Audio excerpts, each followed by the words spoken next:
My name is David Sawday, and I'm a volunteer with ICMDA. Um, ICMDA is the International Christian Medical and Dental Association, and it's a federal organization that seeks to support organizations of Christian doctors around the world. In most countries, there are groupings of Christian doctors.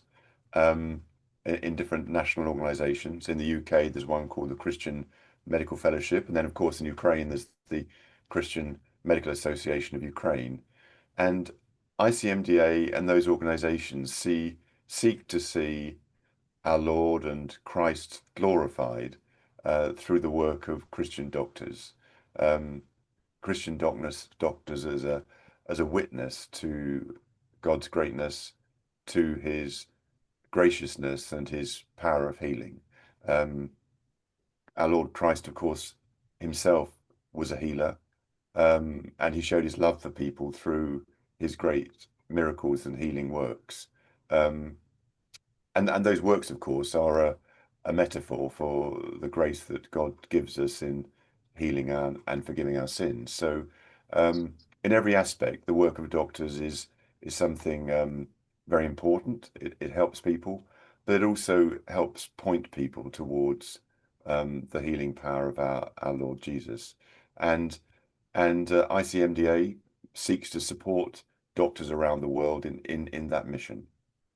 Mhm.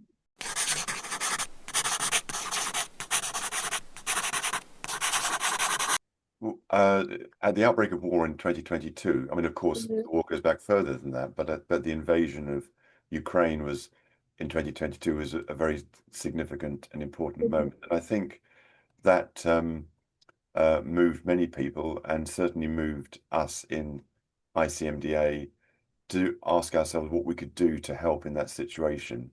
And of course, we had a very strong contact with the Christian Medical Association of Ukraine. So we felt it was right to form a project to see what we could do to support the CMAU. Um, I was actually just retiring then from another job, and at my church, the CEO of ICMDA, Peter Saunders, is one of our members, and we talked on the Sunday just after the outbreak of war, and Peter said he's forming this project to help Ukraine, and could I join? So I joined to help him, and our thought was that we would gather medical supplies in the UK from Christian doctors and raise money to send those to the CMAU. So we started out with that simple ambition to do that.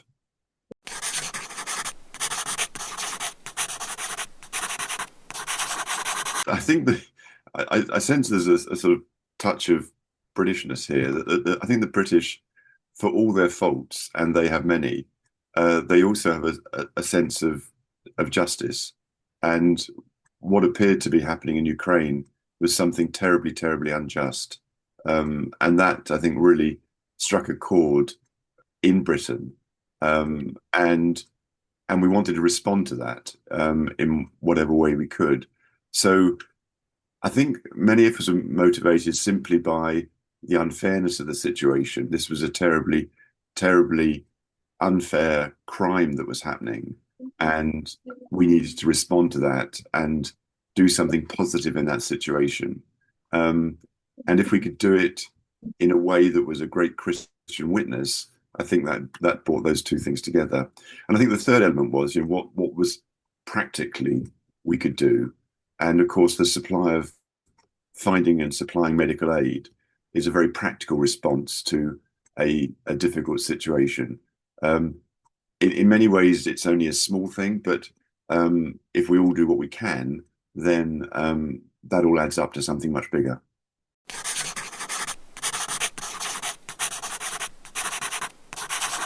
The whole team at the CMAU has been amazing over this period, and various people have come and gone, and some remain. But I think our partnership, particularly with Rudy and you and the team, has been a seminal thing that has been very motivating, very encouraging.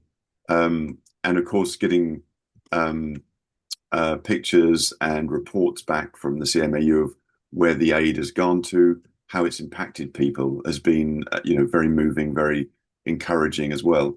And of course, on the trips we've had to Ukraine, where we've actually been to hospitals, seen patients, met doctors, um, and to hear how grateful they are, even for very small things, is enormously moving and encouraging. Um, of course, it also shows up how much more there is to be done. So there's always this sort of push-pull. It's wonderful to celebrate, but it's also a huge reminder that just there's an enormous job still to be done, and that'll go on even after the war, I suspect. Um, but the thing about medicine and medical supplies is that it's all about people. Everything, every small donation, every small package of antiseptic is going to end up being used on a patient to helpfully treat something. So you get a sort of feeling that everything in the lorry, every single item, has a person's name on it and will be used in a medical situation to really help somebody. So it is a very personal business. I think the other thing we've found is that all this only works through partnership, that unless we have good partnerships with donors of supplies, with donors of money, a good partnership with our hauliers and with our recipients in Ukraine, then nothing works. So it is a very, very human endeavor.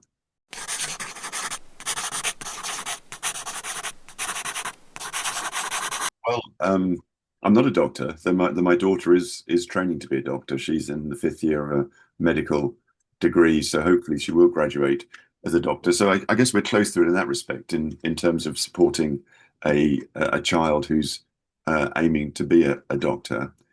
Many of our friends are doctors, but I came into this not as a doctor, but more as an organizer. I have a background in communication with public companies, but also we have a family business in logistics. So for me, it was very much about partnership with people, finding donations of stock and raising support, but also the organization of getting those loads into comprehensive amounts and getting them onto lorries and getting those lorries to Ukraine. Quite a functional thing. But I guess what underlies it all is my Christian faith, that I want to see Christ glorified, and this was just seemed like an amazing opportunity to do that, and a particular calling that there was a moment when I was ready to do something new, and at that very moment, I had a conversation with Peter at the ICMDA, and he said, "This is what we plan to do." And it very much seemed that this was God's moment, that He had prepared me at that moment to do this. So I feel very blessed to be able to work in this capacity, and it's been a real joy. And every morning's a new challenge and a new fantastic enlightening opportunity. So on a personal front, it's been an amazing journey. I just really wish it had been an amazing journey in which other people weren't suffering.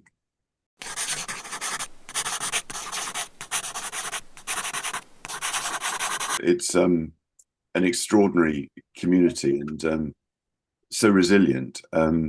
It's been just extraordinary to hear how the Ukrainian medical service has kept going with such difficulties, with hospitals being damaged and targeted, with people working under extraordinary conditions of lack of supplies, of no electricity, and that feeling that the teams of medics around the country are just working with whatever they have to help people has been an extraordinary one to learn more about. But it's so I think that sense of resilience is something that has really struck me. And again, it's hugely motivational, because if people are prepared on the ground to give their lives to help people in very difficult circumstances with lack of supplies, lack of electricity, poor working conditions, then anything we can do to help that is extraordinarily motivational, to get us up in the morning, speaking to people, loading lorries, doing those things at this end is great. And as I say, when I've visited, it's been fantastic to actually meet people who are doing this work and are grateful to receive the supplies we're sending.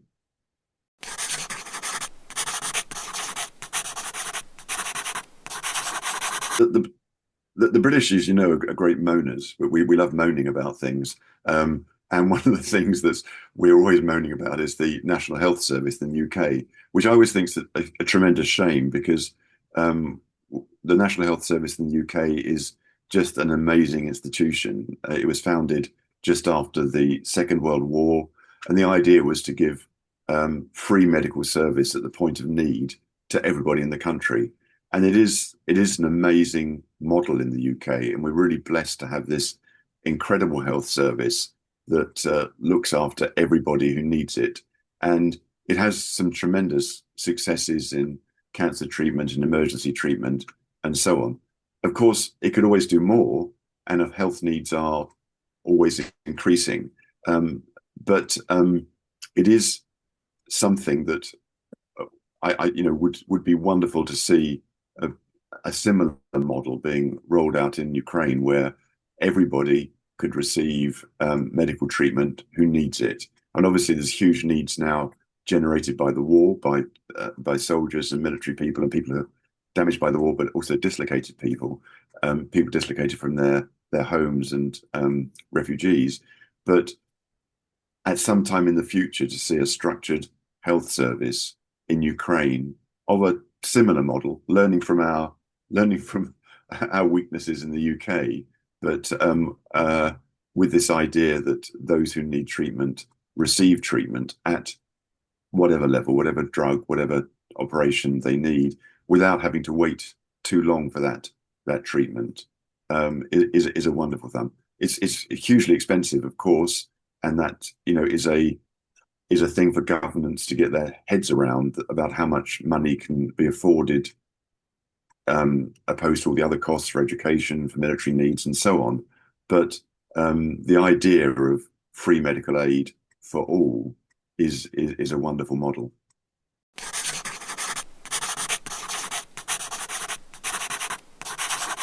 It is that, I mean, keep going, I think is the word for all of us at present. That in this situation, we just need to keep going. We need to love and support each other in this difficult time. Rudy has a great maxim, is that we bring light and hope in dark times. And I think that's what doctors do. Their example is extraordinary.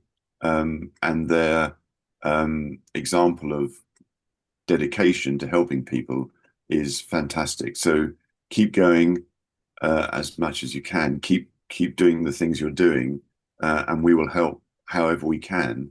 As I say, we'd love to do more, but hopefully each small thing makes a difference, and we intend to keep doing those small things. Keep finding medical aid, keep loading lorries, keep sending them to you, and we'll love to come and visit and see how that's all being used in country. But our love and gratitude to the medical service of Ukraine for all you're doing, to the CMAU team for all the fantastic work you're doing in supporting your medical healthcare needs in Ukraine. We love our partnership with you. Yeah, definitely. We are went through so many things together. David actually recently won another prize, Saint Pantaleon. Yes. Yeah, I think they are biggest. ICMDA is the biggest, together with David, is the biggest in quantities for CMA, definitely. But I would suggest also from the point of view that I know one of the biggest British supplier to Ukraine of humanitarian aid. Well, that's very kind, Rudy. Thank you. And it's nice to receive an award, but we'd give every award away if only we could stop the suffering in Ukraine. So it's nice to receive awards, but there's a huge number of people involved. When I think of what it takes to bring a lorry to Ukraine, um, it involves uh, people donating product, people coordinating that product in a place that we can get a lorry to, people to load the lorry, um, people who are willing to donate money to pay for the lorry, and then all the logistics of the various people along the way to transport the load, drive the lorry, organize the papers, receive, unload, distribute, and so on. So in any one one movement of one shipment of aid, there's probably 20 different partners involved along that route, many who never get recognized, many unsung heroes, but every small act of kindness is heroic. So um, I think that's something to remember.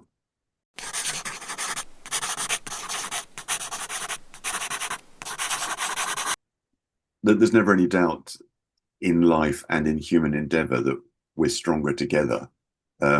When we work together, we can achieve much more than individually.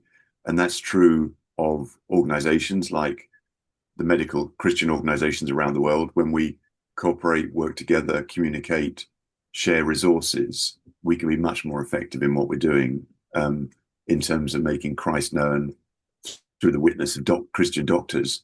But it's also true of countries. And I'm a great supporter of the European project. I'm so disappointed that Britain is no longer part of the European Union, but I have hopes that one day we will rejoin the European Union.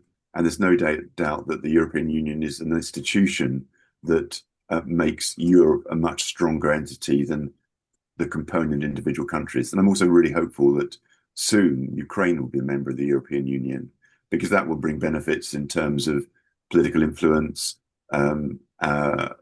money, and hopefully medical healthcare as well will be in amongst those things somewhere. So there's no doubt we work better together. And I think the partnership between ICMDA through our Ukraine project and the CMAU and all our donors and volunteers is another example of how we are stronger together and work better together and can be more effective. And if we also work with the attitude that it doesn't matter who gets the credit, as long as aid is being delivered, then we can achieve an enormous amount. It's about the end result, not about the individuals within it. It's about a collective endeavor. And there's no doubt that within that collective endeavor, we can achieve much, much more if we work together and we are stronger together. So that sort of is what's underlaying our project. And I think that's helped us along the way, just to be humble, get on with it. It doesn't matter who's doing it, but as long as things are happening, aid is arriving, then that in itself is something to be really grateful for.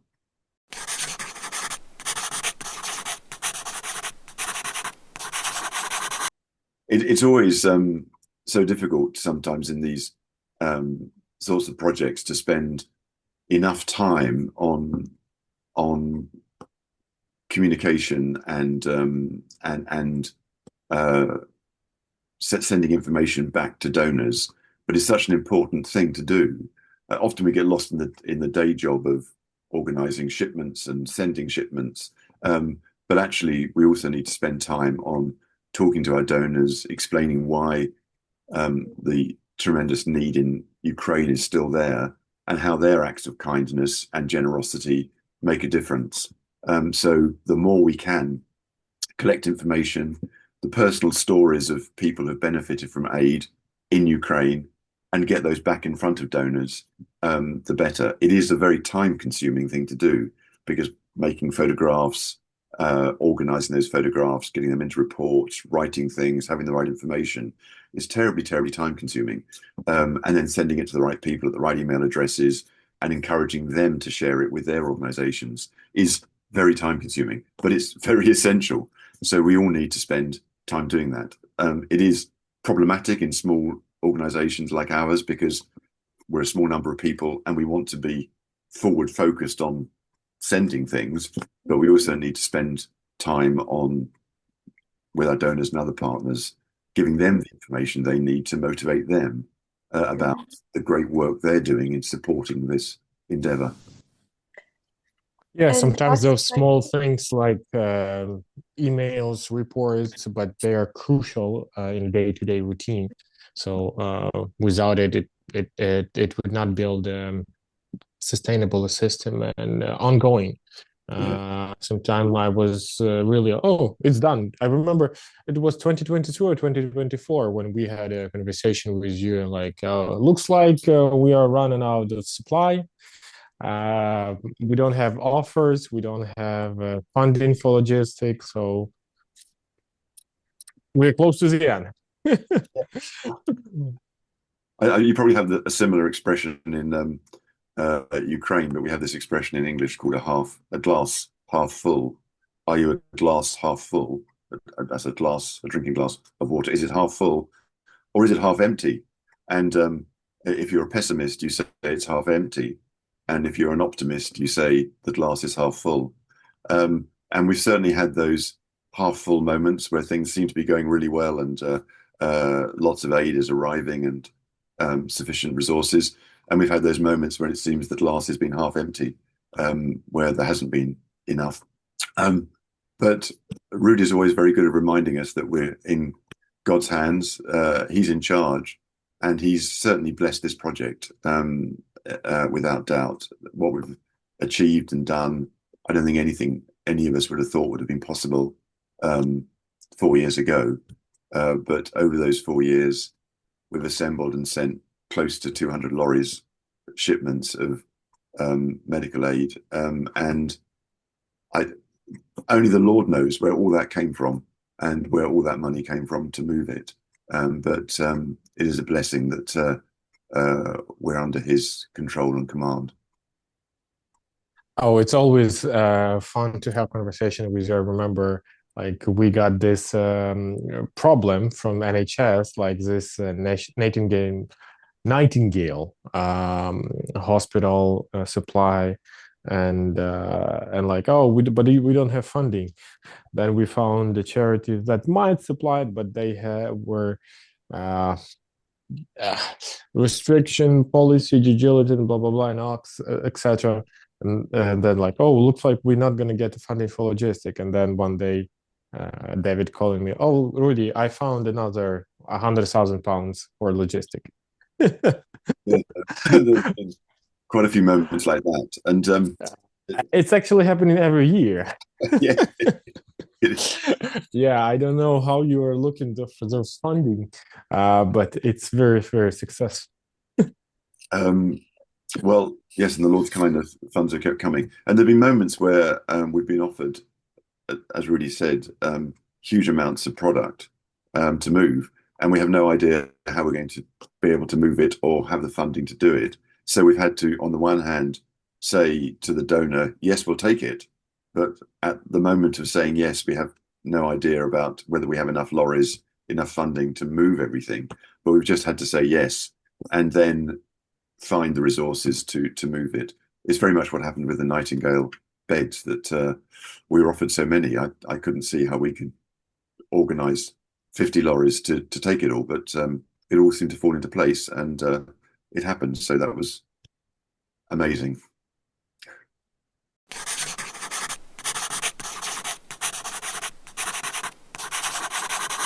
Mighty Convoy is another example of great partnership where after the project, our idea was to assemble products and move them on lorries to Ukraine.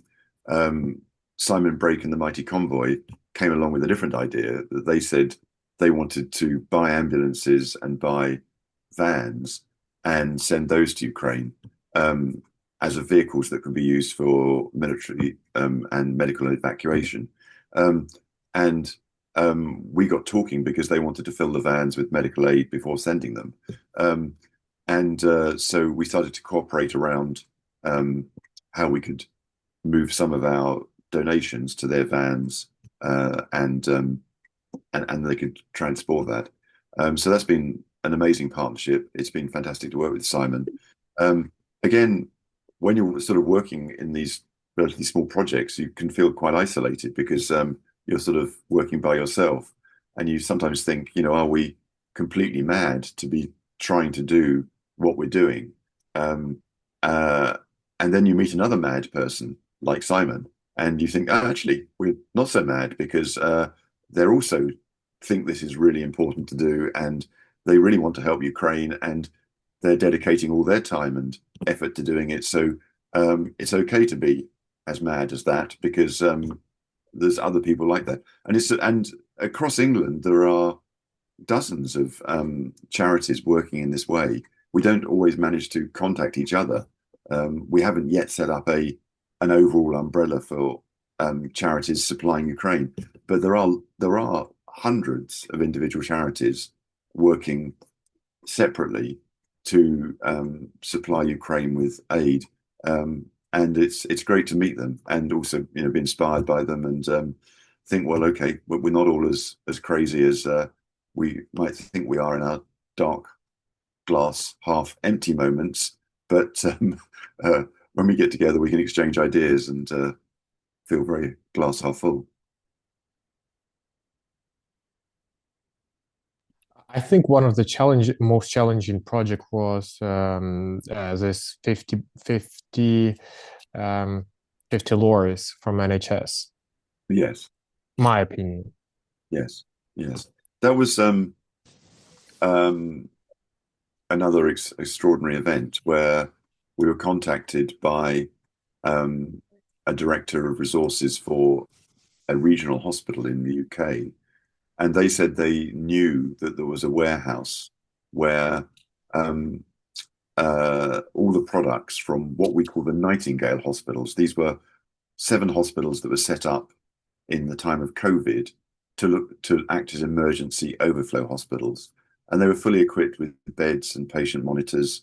But as the COVID crisis peaked and waned, all these hospitals were collapsed and all the products were put into storage.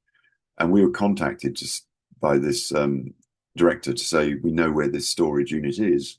And actually, it's a bit of an embarrassment to these supplies now need to be sold and released because they're just in storage, they're taking up space, and they're no longer needed.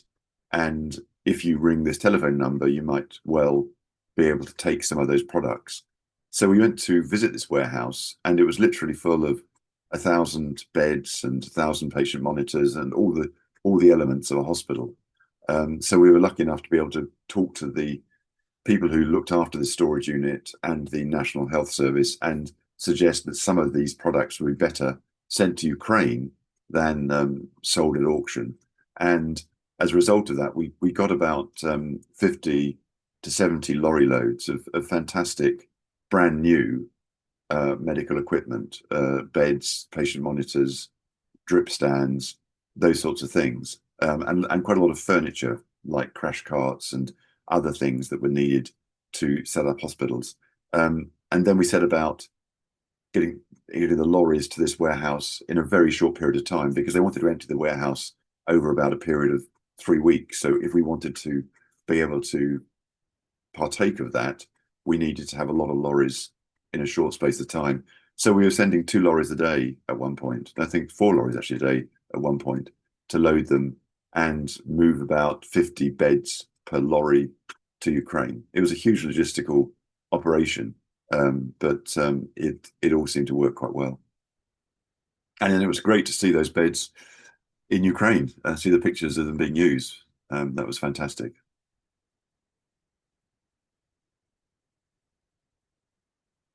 But this year's been very busy as well. I thought coming into this year that things might tail off a little bit, but actually we've sent 7 lorries so far this year. That's one a week, and we have another 3 lorries load standing by, ready to send.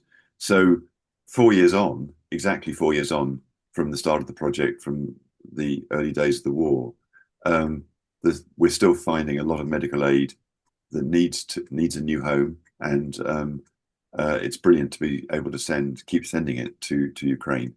So actually, this year we've been as busy as ever. And it's great to have William Hewitt on board. He's joined us as another volunteer, and he's very adept at finding and loading and organizing loads to send. So actually, we're at this stage, we're really optimistic that the project has a lot more legs, that there's a lot more supplies to send, and the partnership goes on.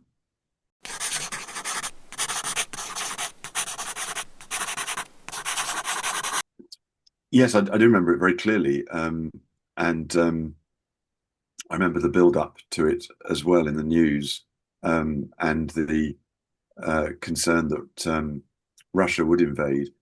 Um, and then when the invasion happened, it was just a terrible moment uh, for us, and no one knew quite what would happen in the immediate days following the invasion. But I, it was good that Peter Saunders at the ICMDA immediately had a very practical vision of how we could help, and set about raising money from sister organizations around the world for the Ukraine project. And that was immediately very generously supported by many of the Christian medical fellowships around the world, from Australia, from America, Taiwan, and other countries, and South Korea, which gave us the funding to respond quite quickly, so that within a few weeks we could be sending our first medical shipments to Ukraine. At first, we thought we'd get the supplies from doctors within the NHS, but we actually went to the market and bought supplies to start with.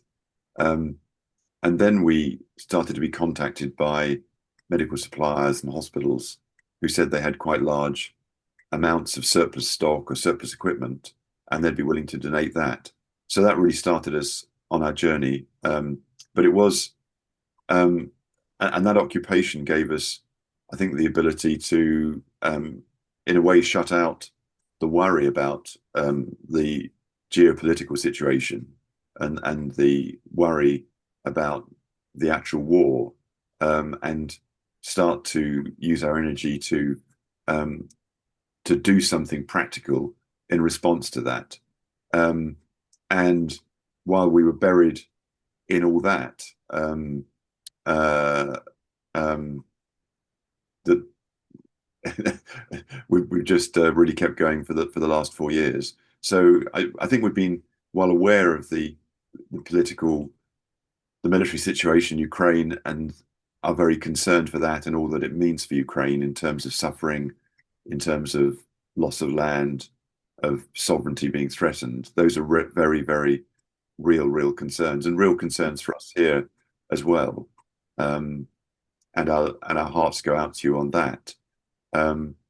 We've tried to focus on what we can do about it in a medical sense, and to organise around the sending of medical aid, and in that find joy and reward in a very black and difficult situation.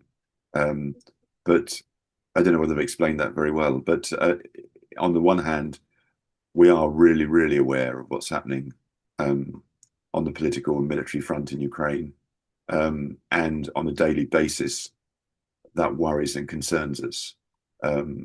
But what our part in this is around making Christ known in a difficult situation through the supply of medical aid, helping to equip people who are doing something very practical in a very difficult situation. And hopefully those endeavors make a small difference, and a lot of small endeavors make a large difference. So that's got to be our hope, and while hoping for and praying for better times ahead.